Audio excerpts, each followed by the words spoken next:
এবং এটি আসলে যে ডেভিল হান্টের যে গিফটের আড়ালে এখানে অন্য কোনো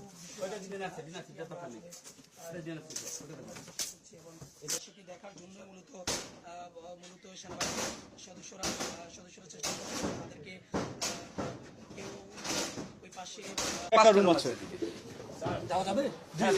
আমরা একটু আরেকটা ইয়েতে যাচ্ছি। এখানকার আসলে প্রত্যেকটি রুম এমনভাবে তৈরি ভয়ানক থেকে ভয়ানক অবস্থা, এবং এখান থেকে পালিয়ে যাওয়ার মতো ব্যবস্থাও কিন্তু ওরা তৈরি করে রেখেছে।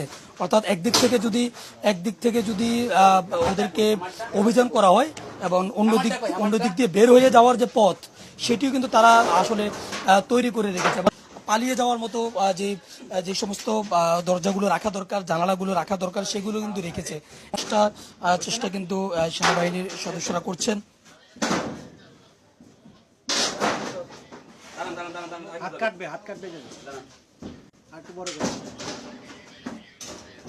ভেতরের এই পাশটি থেকে আসলে ওই পাশের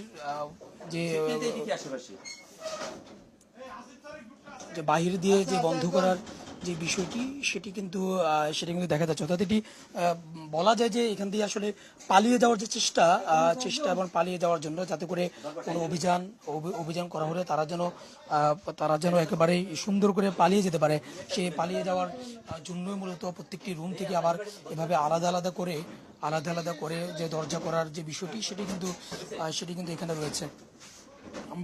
আমরা একটু দেখবো যে এটি এরপরে যে আসলে কি দেখা যায়। আমরা একটু সাবধান। হ্যাঁ,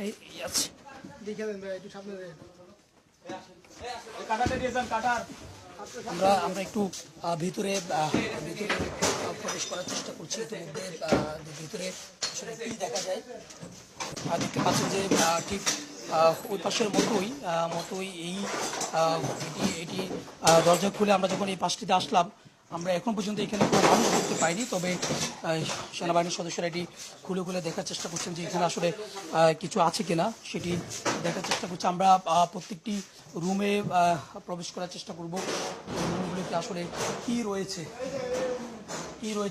আমরা একটি রুমে আমরা প্রবেশ করি, যে এখানে দেখলাম যে অনেকগুলো গিফট সামগ্রী কিন্তু এখানে দেখা যাচ্ছে। যে আসলে এটার ভিতরে কি রয়েছে, গিফটের আড়ালে এখানে অন্য কোনো বিষয় আছে কিনা, সেটি আমরা আসলে